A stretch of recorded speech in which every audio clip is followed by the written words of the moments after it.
Hello and welcome to another happiness show, a happiness class where I really want you to participate, give me your opinions and things like that. Um, do check out previous shows at bigquestionsanswered.com. Uh, the main part of the show is about anxiety and how we make life difficult. So hopefully that's going to be interesting for you. If you find life difficult, I'm telling you that probably it doesn't have to be as hard as it is. And the second half is just ask any questions you have in mind. I call it a life Q&A. And very importantly, I want to introduce my friend Simon. Thank you very much for joining us today. Thank you very much. It's great to be here. Salam alaikum. Wa alaikum assalam. So Simon's a new Muslim, Irish born, uh, but assalamu alaikum is the ancient way that we say peace be upon you, which is common in many religions if you do a bit of research like Christianity and Judaism. So let's just get going. First thing I want to say is, why is life so hard? So I'm breaking it into three sections, this topic about anxiety, and I'm going to give you a brief answer that I have, and and then we'll discuss it with Simon and yourself if you want to join in the live chat. So, life seems hard in individualistic societies which do exactly the opposite of what psychologists tell us make us happy. So this isn't just some sort of faith-based idea. This is science, the science of psychology, telling us that what we need to do to be happy is do stuff for other people. An individualistic society, we're so concentrated on ourselves. So if we're doing exactly the opposite of what is needed to be happy, then life is going to seem hard because you're not going to be happy. Everything's going to be tough and miserable. So, such people try to find things through stuff or things, which is like chasing a mirage.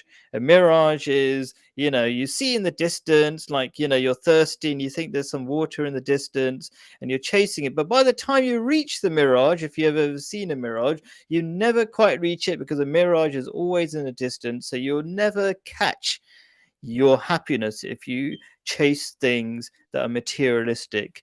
And I can explain that in a bit more detail, but I do like to give my guests a chance to say something. So any thoughts on that? You can agree, disagree. Any thoughts about it?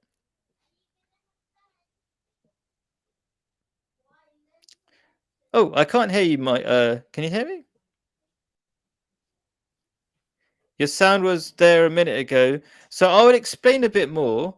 I think I can see your picture, but I'm just wondering why I can't hear anything from you, Simon. Is that me? Are you talking to me, mate? Yeah. Oh yes, I Oh, am. I do Yeah, apologise. I do that's it. apologise. You're the main Sorry. guest. You're the main guest. Oh, So there's nobody what do I want else. to say? What do I want to say? Anxiety. Yeah. Where does it come from? How does it manifest itself? And I look back to my early days. Was I anxious about anything? No, I wasn't. Because life was so simple. We didn't have to struggle for anything because we basically lived on a farm, growing our own vegetables with animals, and we didn't basically have to struggle for money. And that seems to be the problem today. I think that's where a lot of our anxiety stem from. Do you think Are we able to? anxieties? Did you say anxiety is coming from the struggle for money? Uh, a lot of it, I think so. But Yeah, of the the but uncertainty of not having but me to pay bills. But actually, there's a lot of people who are very rich. You're talking about celebrities who suffer from anxiety, and increasingly rich people are suffering from anxiety. And I would say so. So I'm not sure how good the connection was, but did you hear that thing I was saying that? One of the reasons why people struggle with happiness is because it's if you chase material things, it's always something that you don't have. It's like the grass is greener on the other side. So you're always on the chase, Yeah. and What you're is never happy. happiness? How do you define happiness? one man's happiness can be completely different to another man's happiness. The same with anxiety. I'm sure there are different levels of anxiety.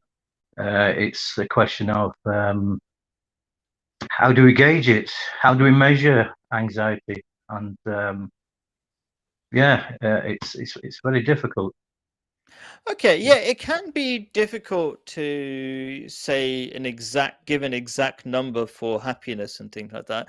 But at the same time, if you're miserable, you're going to tell me you're miserable. Do you know what I mean? If you're feeling anxious and you're physically feeling sick, then you're feeling anxious, which is the thing. And so we're just trying to kind of say, what is the easy way out of it? And what you said something a minute ago, which was really interesting, how maybe when you were younger, you didn't feel anxious because life was simple. And Absolutely.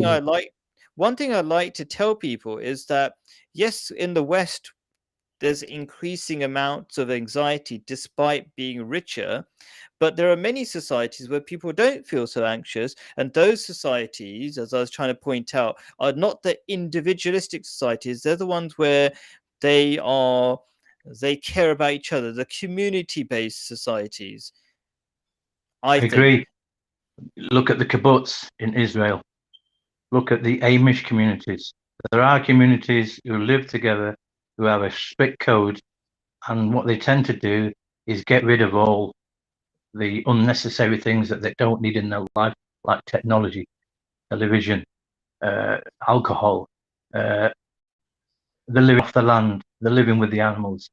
And these people, not all of them, I guarantee, the vast majority of these people who live in the kibbutz, the Amish communities, and I'm sure there are other communities, are happy and content with what they've got because they're not continually struggling to find the next fix.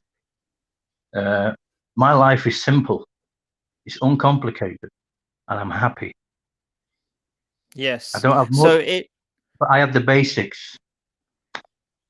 which is exactly the theme of what I want to talk about, is that we make life difficult.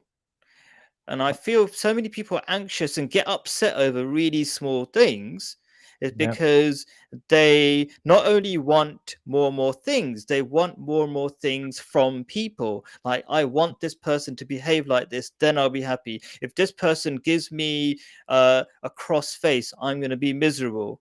Like, yeah, yeah.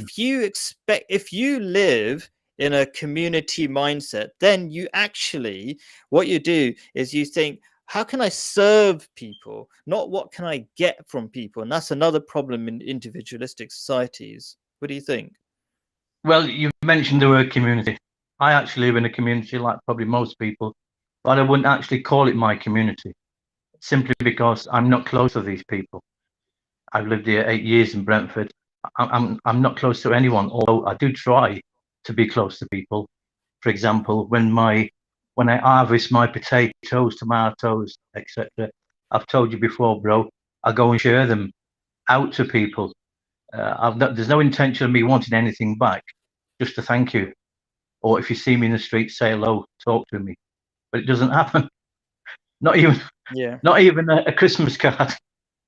Yeah. So it's very difficult to try and tap into people to show them, uh, it doesn't take much to communicate and to be nice to each other and to try and build a community. And that's because we're not close to each other. We've got nothing in common. Yes. So this is really interesting. So you're making a massive effort, and you even gave me potatoes, by the way. So he's really, How are they doing, by the way? they are doing really well. Thank you Yeah, so yeah, much. yeah, yeah, yeah, yeah. Because we've had a lot of, people complain. This is another thing people complain about, the weather, right? They go, oh, it's too sunny or it's too rainy. It's perfect for the potatoes, by the way. There's Absolutely. so Yeah, much rain and so much sun this summer. that's right. That's right. Yeah, Yeah. So, so that's a really interesting thing you said about you do so much, and I do a lot for my neighbors. So, come Christmas, I give them Christmas presents. Come yeah, yeah, Eid, I give them Eid presents, whether they're Muslims or not. If they're Jews, I'll give them on their holidays, Hanukkah, whatever it is. Yeah. yeah, yeah, So yeah. every holiday we're out doing our bit to, uh, an excuse to give presents, really, to Yeah. communicate and things like that. And people do really appreciate it, but they're really shy of connecting. So I did a coffee morning in my tiny front garden, and people Yeah. were Yeah. saying, "Thank you, Wow. they're so lovely," but they were too shy to sit down because Yeah. it's the Yeah. culture. Yeah. And the Absolutely. the big thing, if you go to Middle Eastern culture, where it includes not just Muslims but Christians and Jews and things like that, right, where they all agree that we are children of God. And when you Yeah. say I totally agree. We're but speaking the when you same language there, bro. yeah, when The we're a problem is, human family with less shyness between each other, and that's one thing I want to get across. Even if you just hear that, maybe you start believing that, and that will be a nice change, like a 1% small change. Anyway, I'm gonna that I'm the gonna be problem is we've been brought up to be suspicious of everyone. We've been brought up, and we learn this through our culture and our education system, and oh through the I'm a, people in power. That you've got to be careful of everyone. Mainstream media is a perfect example of how they prosecute everybody who's different to ourselves. It's very, very difficult to break down barriers and to try and get people to trust you, because they're thinking, well, what's this guy after? What does he want? and So that has happened as religion has reduced. So I know you're not a big fan of Christianity. I'm not exactly a big fan myself, right? But I always, when I say that, I want to be really careful because there's so many lovely Christians out there as well, right? Okay.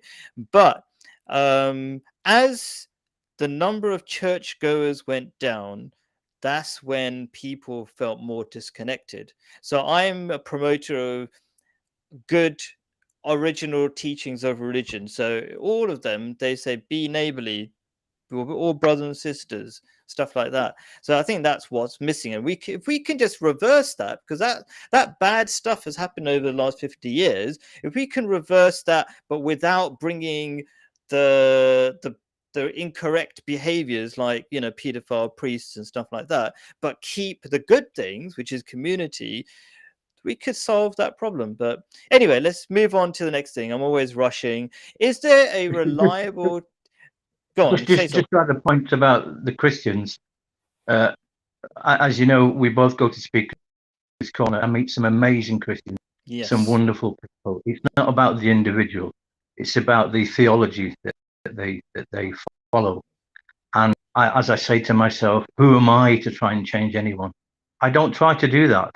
I never belittle them. I discuss their theology because I was brought up as a Roman Catholic. I'm not. I'm not one now. Once into my teens, I walked away from it. I never disrespect anybody, and I've learned so much by meeting these people. I've had an amazing experience over the last 5 years at Speaker's Corner. There are some amazing people there. absolutely. And I'm glad you said it that way, because I felt the way I said it wasn't good. Yeah, like don't like Christianity. Like there's so many beautiful things in Christianity if you take the right bits and things like. Anyway, Yeah, um, so, we've got a different book to follow. It's an instruction manual, a map, and they're trying to get exactly to the same place where we're going to meet our Creator. And perfect. as I was told, wisdom is obtained by reading the mind of the Creator. And how do we do that? By following our manual. We have the Quran, they have their Bible, and other religions have their manual, their route map to the top of the mountain. Cool. I love that. Good. Okay, so is there another part of um anxiety is worry? So is there a reliable technique to stop worrying? And here's my solution. We worry because we fear others. So we don't fear others as in they're about to stab us, but we are. If you listen to psychologists, they'll tell us we really care about other people's opinions. So we could be doing so many exciting things out there, but the reason why we don't even try is not because somebody's going to kick us if on the public or something. We actually care that they will laugh at us. but laughing doesn't hurt us, but we really care about that. And to the extent that psychologists tell us that we'd rather be miserable than to stand out, which is really interesting. Something really interesting about us human beings. So how do we overcome that? Okay, and I like to say it in a funny way. If you're a big fan of the Lord of the Rings, you might get this little quote. It's kind of a misquote quote, and it goes, "The one fear that rules them all is the fear of God." So in the Lord of the Rings, do you ever watch Lord of the Rings? Do you know the No, movie? I don't have a TV in the house. I Oh, don't even have really? a Okay. radio.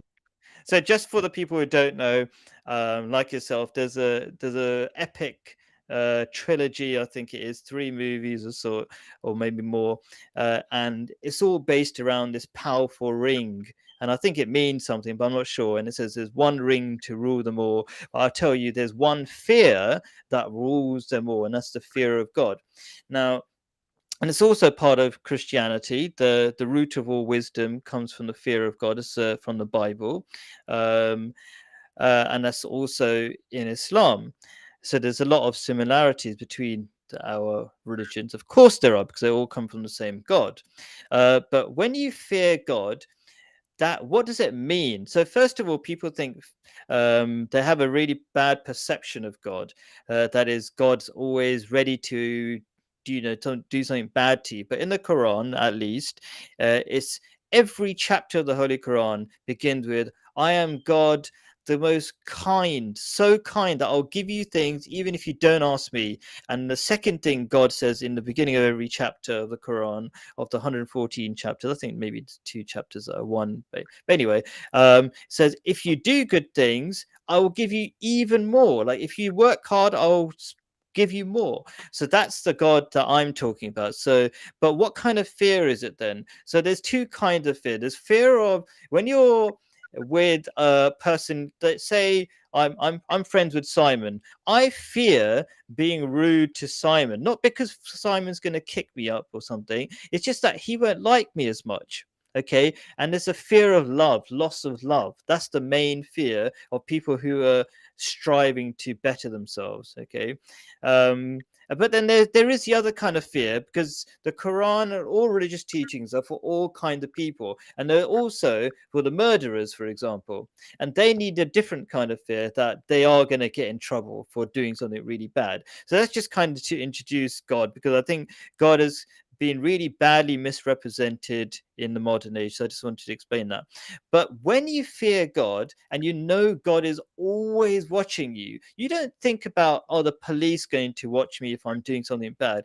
You know God is up here, and every moment you've got a choice between good and bad. You think, "God is watching me, I'm going to do good," right? Mm. But why is that so important? And how does that help you overcome the fear of others, which is the biggest fear? Okay, when you care about God, who's all powerful and you can do everything, what difference does it make if a human being has an opinion on you? So that's the idea. If you care about the all powerful, then you don't care about the piddly human beings. But when you ignore God, then everybody becomes your master, because you start caring about everybody's opinions. Well, any thoughts about it? You can disagree. Well, these are massive questions that you're asking, and we could go on for hours. But if you don't believe in the Creator, then it's hardly surprising that you're suffering from anxiety. Without a Creator in your life, you will struggle. You've got to have something to refer to. And myself, I'm not afraid of the Creator, because I'm ready to go now, this minute, if I have to. I try to live a good, clean life. So does my family. If I have to go now, then so be it. So basically, that's me. I'm lucky. I don't, believe it or not, I feel that I don't suffer from anxiety, Cool. uh, Yeah. and that's Uh, because of the simple life that I lead. yes. And so there's a lot of studies, especially there was a famous nurse who would be in these take care of people who are about to die, and they had all these different regrets, and there were regrets about basically not leading a good life, if you were to summarize it. So if you lead a good life, like you say, you're ready to die any moment, and people who are in that profession. So I was listening to a video about people who are in that profession of taking care of terminally ill people, people who are about to die. They see a massive difference between those who on the one side who have lived a life that is a good life versus a life where they they've done bad things. And those people who do bad things, when they die, they're restless because they don't feel prepared to die, as it were, because everybody kind of knows deep down you know they've got a there's no such thing as an atheist, and there's another that's kind of a bit of a We've got to sidetrack. be ready. Are we still there?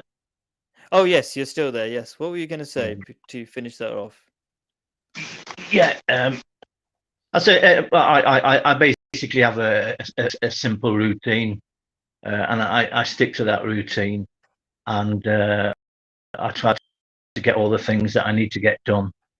I just look forward to see my friends. My friends lift me up, and I don't think I've never been a drinker. I'm not a drug taker. I'm not a gambler. I'm not trying to paint myself as a saint or anything. But I'm 65 in a couple of weeks. I've never been ill.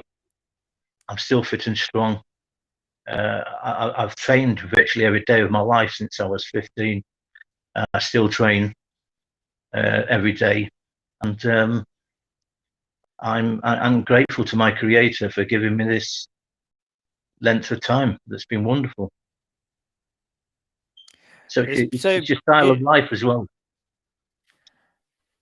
Yes, so much to do with your style of life. Like some people feel every day is a misery because they're always chasing something. But if you're not chasing something, there's another saying in the Prophet Muhammad, contentment is the enduring wealth. It's like once you feel like you've got everything you need, then everything else is a bonus. It's like Yeah, it's yeah. the most everlasting wealth. So that's why you feel great every day, because you're not chasing something. You're like, I'm just going to do a couple of good things, a simple life, as you say, and that's it. Life is a beautiful, beautiful thing because you got air, you got sunlight, you got the opportunity to do something like grow potatoes and serve humanity. Brilliant. Get on my bike. I'm out on my bike every day. I've got to get out on my bike and go and see my friends, have a coffee, have a read, have a chat, do a bit of research, communicate with people like yourself. And I find I'm making more friends. I've made so many friends at Speaker's Corner. It's unbelievable. I've got more friends now than I've ever had. And there was a period in my life where I did chase money, big money, but it didn't make me happy. It never made me happy because, and the frightening thing was, as I was chasing that money, time went so quickly.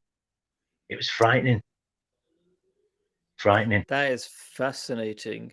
I'm going to talk about that actually, time passing quickly, because that's part of a verse of the Quran about feeling lost.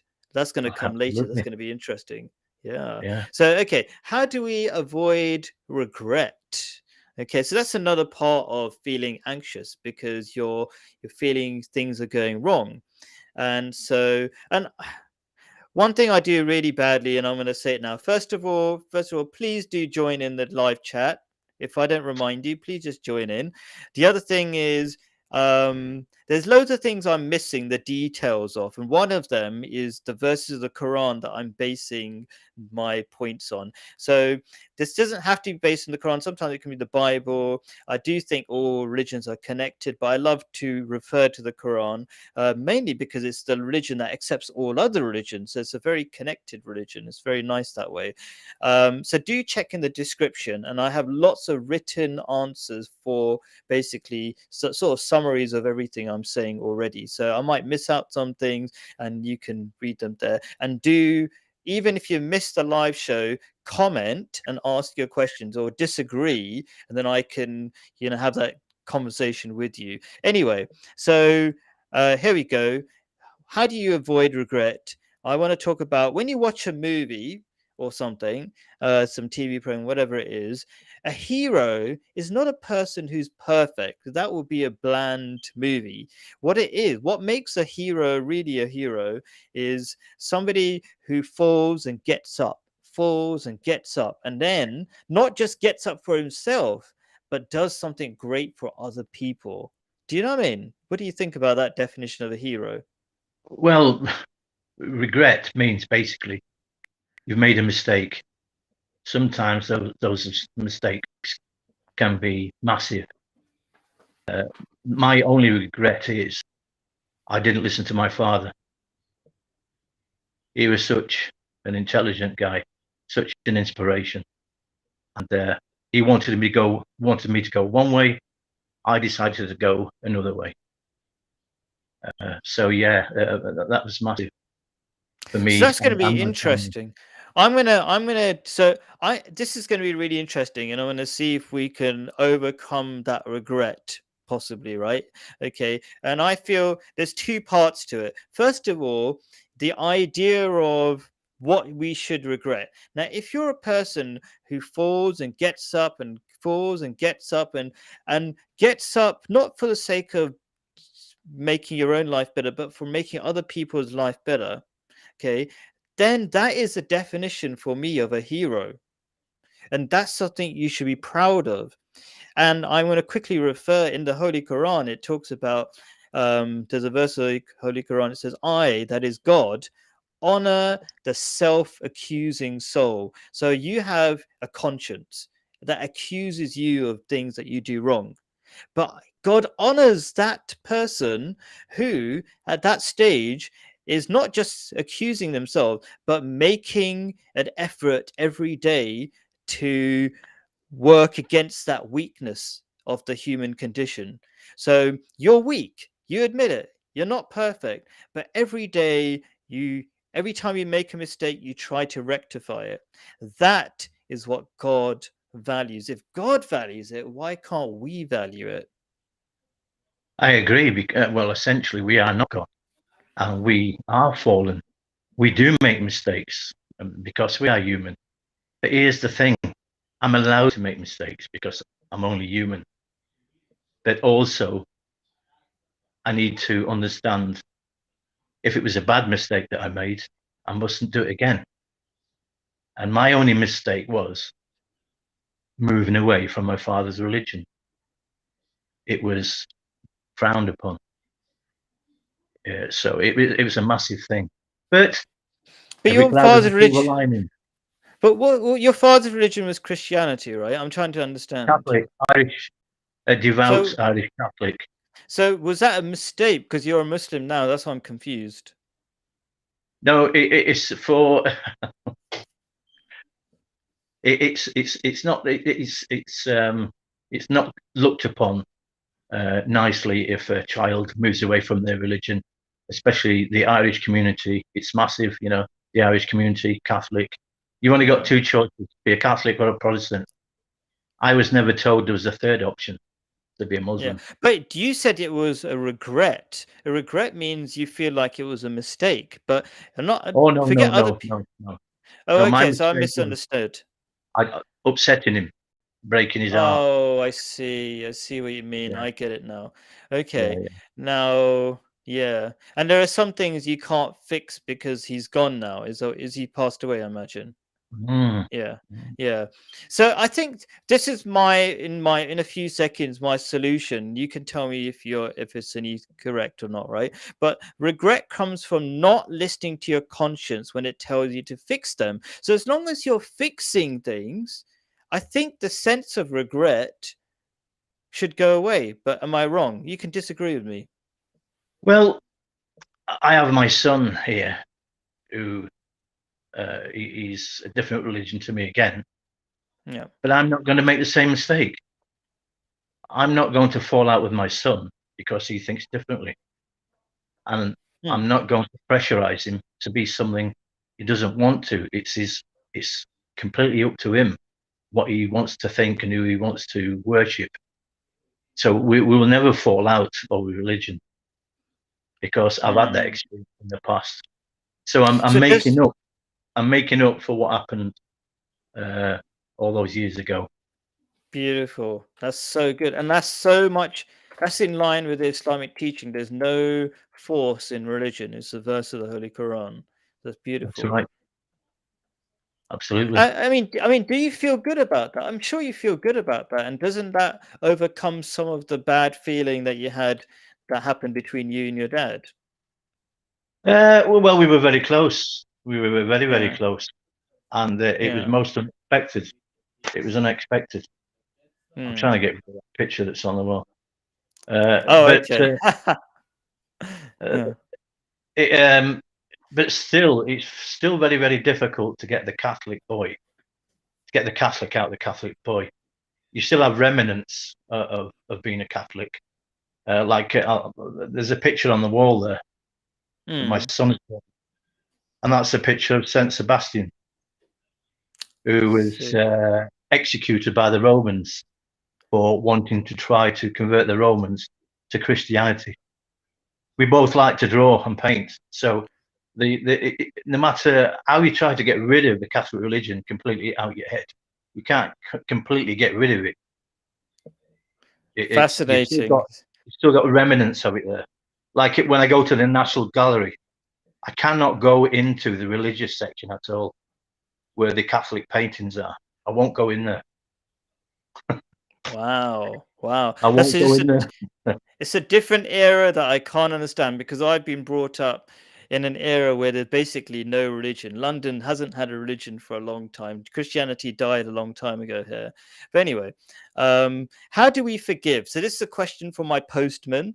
I have lots of interesting conversations with him, and I think it's a very common question, mainly because people feel so hurt in their relationships that they feel people let them down. He didn't say that, but I often get that's the sense that people are suffering from.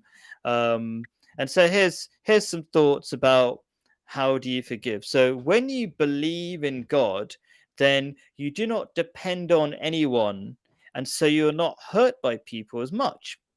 I feel like nowadays people depend on other people and they hang on every word and facial expression. For me, I'm constantly nice to people and people are really rude to me regularly. It's normal. It's not a big deal for me. It's like I'm here to serve you. And if you're rude to me, I actually feel sorry for you because there must be something wrong. And it's not even an insult. It's like I genuinely see society as being sick in so many ways that I feel sorry for people. I don't get hurt by people, not really. Um, so then, if you are kind to people without expecting anything in return, forgiveness becomes a normal part of your life, and becomes. And also, not only that, does it become a forgiveness becomes like easy, when you forgive people and you're very free with people as if they're all your brothers and sisters, like you said, you start bringing people closer to you, That's right. That's right. and you get positive relationships. And I'm actually interested in what you said earlier on, like there was a time when you didn't have many friends and now you have loads of friends. Is that something to do with your attitude towards people or your something to do with Absolutely. your life? I've changed my paradigm completely. I mean, I've gone deeper into the Quran. I read. Uh, I'm reading more than ever, uh, looking for answers. Yeah, it's a constant game of trying to work out what to do, what's coming next. Has your patience towards people changed because of the time between when you were more lonely and now you've got increasing numbers of friends? Is that something to do with Islam? Like, has Yeah. Oh, your yeah, yeah, yeah. I mean, I knew I was always different. I knew I was always different. I wasn't the person who would go.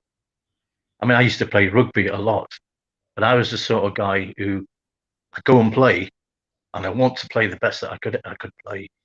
but then I wouldn't go and socialize and drink with the other guys. And they would think that was odd and strange. And therefore, they looked upon me as strange. And they could not understand what it was that I was doing. I was trying to simply perform better than everybody else. So I have been sort of left by the wayside, so to speak. But since I've come to Islam, it's totally different. People are more accepting because they understand what I'm doing.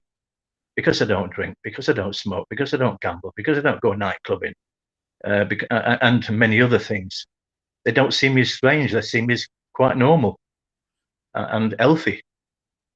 You know. So I kind of see it. So now you've found a clearer direction of where you're going, or you found your place, as it were, because you're fine. Before you didn't want to drink, and now you found the people who don't want to drink, and so Yeah, you're comfortable. it was a big struggle to live in that system, in that society, Especially where Irish everyone was doing, society. oh, Yeah, I mean, my family were big drinkers, yeah. massive drinkers. And being a mining community, I grew up in a mining community, you were expected to be a big drinker. You know, if you couldn't drink 15 pints of lager on a Friday night, you were a wimp.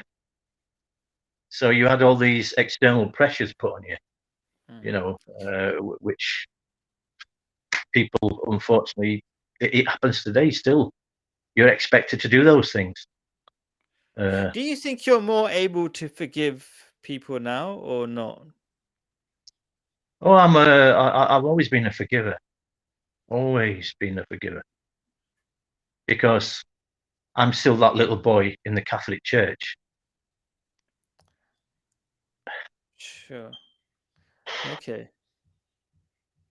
Who loved his creator. The creator that I love then is the same one. Is the same one that I love today. So that There's no love for the difference. creator, does it make it easy to forgive people? Yeah. Of course. Yeah. Because I know I'm not perfect. I know I'm not perfect. My soul isn't clean, and neither is anybody else. Neither is anybody else's. And basically, all I'm trying to do is clean my soul so I can get closer to the creator. That's beautiful. I think that's something that I didn't put there at all, right? With the when you believe in God and you know God is watching you all the time, you're very aware of your own weaknesses, and Oh, yeah, then you stop looking down on other people so much because absolutely. you Yeah, know you're weak, therefore they're weak, so you have to forgive them because it's crazy. Because if you're not going to forgive them, how can you forgive yourself? absolutely. Absolutely. I totally agree. And also part of there's so many benefits of realizing God exists, and I say realizing because it's not like we have to. It's like it's not like I say realizing because some people think that it's just in our imagination that God exists. Like, of course, God exists. Like, this world is too complicated for God not to exist, but that's another story. But Mm, once you realize God exists, then then you also have this sense of connection between people. We're all from the same creator. And then you don't think of the other person as a stranger. When you think of people as strangers, and this is one of the biggest problems, we see everybody as a stranger and therefore an enemy in society, which is terrible. But when you believe in God, we're all children of God. This is the language of, the Quran and the Bible and all these different. We're all yeah, the same yeah, human family, and you yeah, don't yeah. you don't make a tiny excuse to hate your brother or your sister. You make Uh, every that, excuse to like them. that's massive what you just said there, because I truly believe Christians and Muslims have got to come together, because there's something dark and sinister coming into the world, and it's been here for a long time, and it's showing itself. And we've got to try and beat this darkness. So I'm hoping the Muslims and the Christians do come together and forget their differences to take on this evil that's with us. And we shouldn't believe the media who are telling Oh, us that we are enemies. I will tell you, when I no. was in the Middle East, Christians and Muslims were very close. My best Eid, by the way, is the kind of Christmas for Muslims. My best Eid ever was hosted by a Christian family. Yeah, yeah, They yeah. held the Eid for us, and they did it brilliantly. So anyway, so that was beautiful. Thank you for that. Let's go on to another question. Again, everybody, feel free to join in the chat if you want, or just enjoy it listening in. I'm enjoying this. So, uh, question is, why is it important to speak out even if you get in trouble? So this is actually from a family member of mine. Um, and it'd be quite almost it'll be I think it'd be quite funny for you to hear what the reason or what he's scared of is. But let's talk about it in general, and then I'll give you his specific example. So why is it important to speak out? So there's so many things we need to speak out about. That's what Speaker's Corner is about, and in way in talking about the truth. And a lot of your videos are about just saying what is important, not being scared to say those things. Um, and so here's a bit of logic, I think. So all good things depend on good ideas. So speaking is not just words; they're not pointless things. Um, we do bad things because of bad ideas. Hitler said bad things, and the whole country did bad things, for example, right? And everything starts by clarifying what it is that you believe. That's why all these religious teachings are in sort of writing. They're put in writing, and they're not just pointless books. They're books of very important ideas. For example, the Quran and God. I mean, sorry, Prophet Muhammad was one of the first people who said we're equal. That's a really important idea. Stop racism.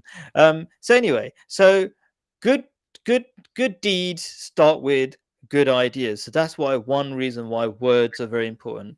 And good, this is another thing that will surprise people. Good can only be defined by God, right? So this is not really a religious idea. Psychologists and many sociologists have realized that it's actually really hard to define what is good. Say you kill somebody. Is it bad? Well, in a war, it might not be, especially if he's about to stab you, for example. It gets very, very complicated. Okay. And it has to be based on something. And so to there was somebody called Nietzsche, and he said, and he predicted the the millions of deaths in the Second World War because of atheism. Okay, when you stop believing in God, there is no moral ground, because you can't, it's very hard to develop all the rules. It's basically impossible. All the laws of this country are essentially founded on originally on Christian teachings.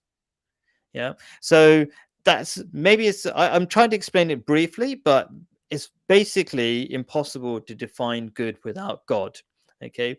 So only something in line with the truth, that is capital T truth, as in teachings of God, are worth spreading. So it's kind of like a path that I'm trying to define. Like, you need good ideas to do good action, but what are good ideas? They can only really be based on God. And if you're in doubt about it, listen to the teachings of the Quran or Christianity and all these different religions. They're all about doing good things for each other, like being neighborly. Be unto yourself as you, what was you're better at me than the Bible than I am. So do unto yourself as you like for others, right? Is that how you say it? The truth will set you free. That as well. That's a really good one as well. Yeah. Um, so the truth, that is so relevant what you said. The truth has so much value. The truth are ideas that can set you free. And without those ideas, we make ourselves miserable. That's what we're doing on this show. Like, we make our lives difficult, not because of the things we don't have, but because of the wrong ideas we have in our heads. And so that's the truth, capital T, is the ultimate truth. The perfect truth that we have to remember how stupid we are and how much we need God's help. So that's why the truth, capital T, as in everybody knows capital T, truth means truth from God or teaching from God, right? Okay, so that's why that is so important. And not spreading the truth, okay, is acting as if God doesn't exist. So these are for people who are already religious but don't know the value of spreading that truth and taking the risk for spreading the truth. So let me just give a bit of background. This is one of my relatives. He came to me and he said he can't come on this show. It's ridiculous. You might be laughing, but he can't come on the show because he's worried about his parents who are also religious. It kind of, I don't know if that even makes any sense. He's a Uh, Muslim, but he's why? scared of his relatives to talk about Islam on a show. I don't. It's so strange, but I think it'd be good for him to watch this and see how silly it sounds. Do you know what I mean? Yeah, yeah. I mean, we've got to forgive him and perhaps put ourselves in his shoes. There could be other things going on in his life, Hmm. and we can't be sure what's going on there. But yeah, I mean, Yeah. the truth has always been there. It's with us now, and it always will be. It's just a question of whether you're prepared to connect up to it. I mean, you don't have to believe in anything. You don't have to believe in any book, except, do you believe in the Creator? That's a place to start, with Hmm. the Creator. Yeah. Does it exist? And we can both. Well, you can quote many examples to prove that a Creator does exist, and Yeah. so can I. And so, whether you believe in a God or not, if you don't act as if you believe in God, that's quite just the same as not believing in God. What I mean by that is, if I say, here's some water, and you're incredibly thirsty and you don't go for that water, that proves you don't believe in that water being there, even if it's in front of you. So if you don't act in a way, for example, tell people there's this amazing teaching that can change your life and change your own life, if and this is from God, if you don't do that, you're acting as if God doesn't exist. And if you Well, don't yeah, act yeah. as if you We are don't act go on, go on, we go we on. are simply asking people to connect up to the substance that has always been there, and within that substance there is intelligence. We all have intelligence within us. So there's proof that there's a substance. What is that substance? It's the Creator. Hmm. And without And go intelligence, on. we wouldn't be able to function. We wouldn't be able to operate. We'd be like animals. We'd still be animals living in caves. But we've been given this special, unique opportunity to do something special that no other creature has ever had, and that's the opportunity to progress, to improve our intelligence, Yeah, to grow, growth.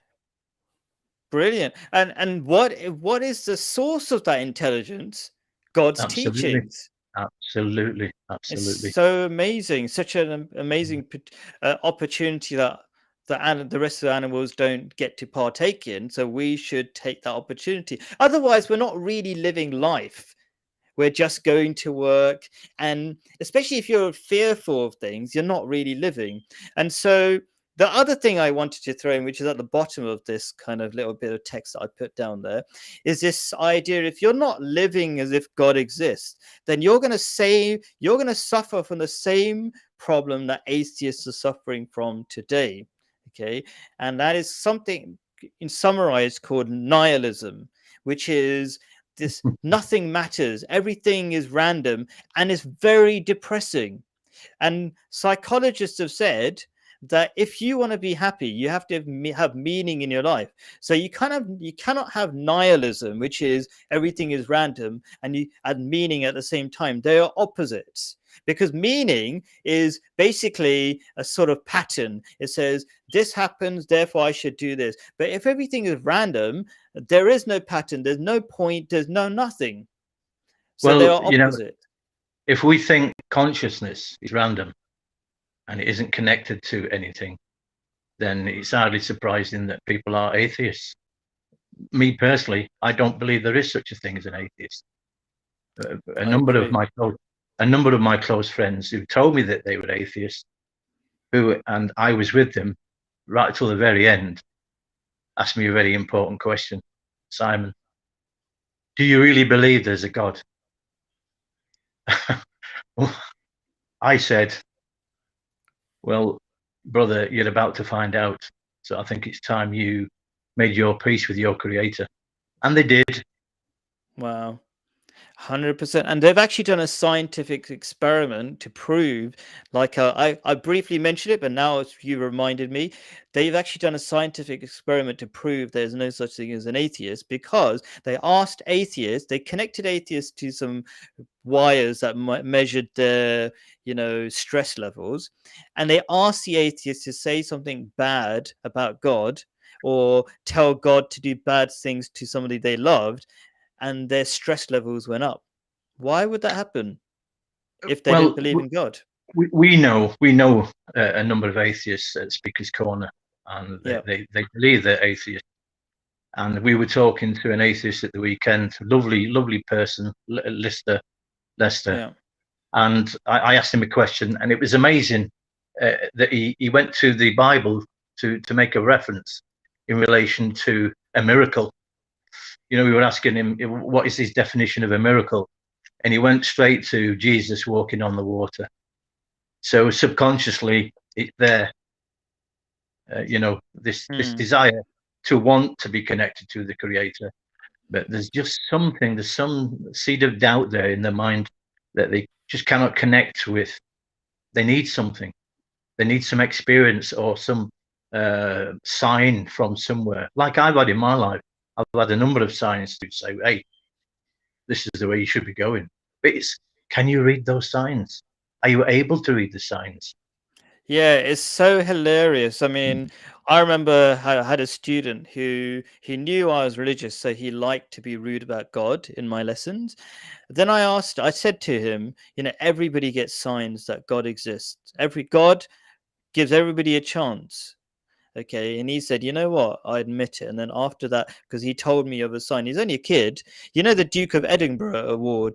Do you know that thing? Yeah, yeah, Yeah. yeah, yeah. So he was on one of those, and he was doing when you have to use your compass to find your way around. I forgot what that's called. Orienteering. Yeah, yeah, yeah, yeah, Orienteering.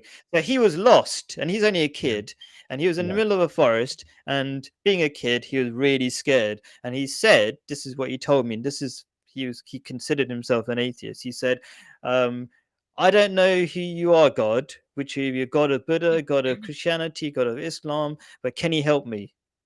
Because I'm really scared." And Amazing. next second, a man taps him on the shoulder, says, "Go that way." Yeah, That was yeah. it. And I I don't totally think believe. I totally believe it. after that I don't think he ever insulted God in front of me, because he kind of admitted Amazing, that. Yeah. amazing, amazing. So people have the signs, but people, do they notice the signs or admit to the signs? That's up to them and between them and God. God gives everybody a chance.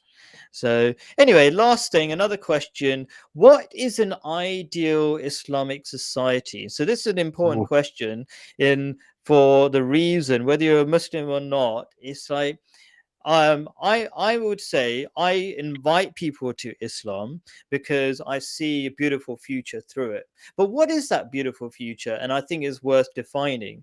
And so normally I have a short answer, but I forgot to do one. Someone's going to put a quote from Prophet Muhammad, peace be upon him, who's a founder of Islam, but also led an Islamic society. So this is one advice that he gave: when you are placed in authority, act beneficently towards those in your charge and forbear. So that means, like, be kind to them, but also be forgiving.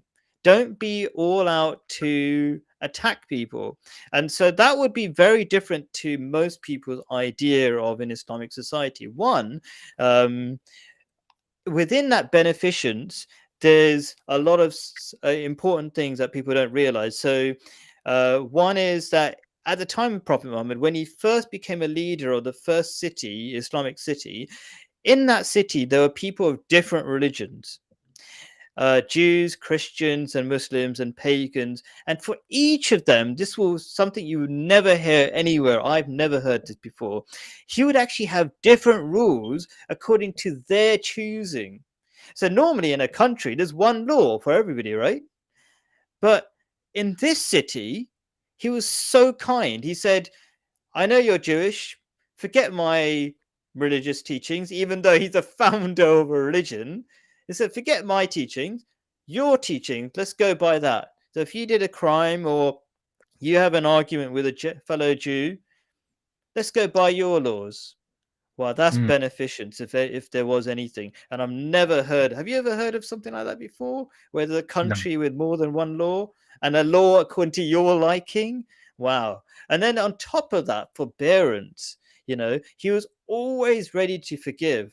I think there was one situation, again, the same situation where we were talking about, where people were given the choice to follow their own law. And so there was a battle, and there was a tribe, a Jewish tribe, that says, we're with you. And they were covering the back of the army, the back of the city, which is very important. But then they decided to go with the enemy and say, we will secretly let people in.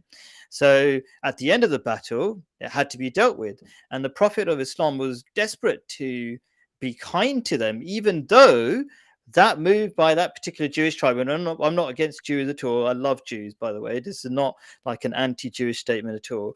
That particular Jewish tribe said, what they did was potential death for all of that whole city or all the Muslims in it. But he still wanted to let them off. But he said, what law would you like to follow, mine or yours? And for some reason, I can't remember why, they went with the Jewish law, which was extremely harsh, which basically was to kill all the men. So he was very sad about it. Prophet Muhammad wanted to forgive them. So I'm not sure if that's the best example, but that's the first one I could think of. It's kind of a combination of they chose their own law and he wanted to forgive them. So he didn't really want them to follow that particular law. But anyway, what are your thoughts about that? In my humble opinion, I believe Muhammad was a genius. If you look up the definition of genius, what is a genius? You read through the Quran, it's incredible. And as for and coming back to the idea of a perfect society, we're striving for a utopian society. I don't think it will happen as today or in the near future. But what I'm fascinated by. Oops, my backing light's just gone. That's it. Excuse me. That's all right. Thank you. It's very basic here. The technology here is very basic, but hey, it's amazing what you can do when you have to. So it looks good. Muhammad, usury. What happens when you get rid of usury, i.e., interest? What happens? Wars stop straight away. There's no more war. And this is one of the things that Muhammad wanted. So let me just explain to people, why does the lack of interest stop wars? Because wars are so expensive, you have to borrow money to pay for them. Is that one reason, or there's different reasons? But many, I mean, there are many reasons why interest is forbidden. In fact, interest is forbidden also in Judaism, but anyway, I'm not going to go into that. It's kind of people get around it, but that is actually an amazing another thing about an Islamic society. We avoid the use of interest. Instead of interest, which is money lent with the idea that whether you can pay it back or not, you have to pay back more. The Islamic alternative is that people who've got more money, they invest in you. And if they lose, so banks often give you money, and they don't care if you can pay it back because they're going to take your house. So Absolutely, that's a absolutely. terrible system. So Yeah, there's yeah. so many beautiful things we could say about that. I mean, one thing I had about the Jews, I think I feel like it needs to be added. The Islamic societies of Islamic Spain, for example, they protected the Jews from the persecution of the Christians. For centuries, they were Right. persecuted, and it was the Muslims who protected them. And the Jews were so sad when the Muslims left Spain. Wow, it's amazing. See, there So you go. that that's an Islamic society. That I don't know Yeah. what else is to ask, but I felt that a few things were worth mentioning. Islamic society is not when there aren't any other religions. It's with other religions, hand in That's hand. right. So, and freedom of expression, freedom of religion, and protecting. I've already gone over time, but actually, in the Quran, it even says you are a martyr if you protect another person's faith. Yeah, so, and if you get rid of the corrupt bankers, you then get rid of the corrupt politicians, and then you get rid of the corrupt corporations and Wow. the military industrial complex. And this is what they're afraid of. This is why they're opposed to Islam. That all has to Yeah. go Wow. under What a with Islam. That all must go. And that's what they're afraid of. brilliant. I mean, so many beautiful things you just pointed out about what would an Islamic society include, and one without all the wars because of this mechanism that you pointed out, which is a lack of interest. But we can always talk about that. Please do comment. Thank you so much, Simon. Do you It's been just my pleasure, stay? brother. But don't hang up yet. I always love to chat to the guests Yeah, after the yeah, show, but I'm going to yeah, end yeah. the stream now. Thank you, everybody, for watching. Do press the like button, not because, like a YouTuber, I don't want likes personally. It's just because I think if you press the like button, maybe more people will be watching it because YouTube promotes it a bit more. But anyway, please join me next week. I hope this was beneficial to you, and ask your questions in the comments if you want to. Thank you very much. Peace be upon you.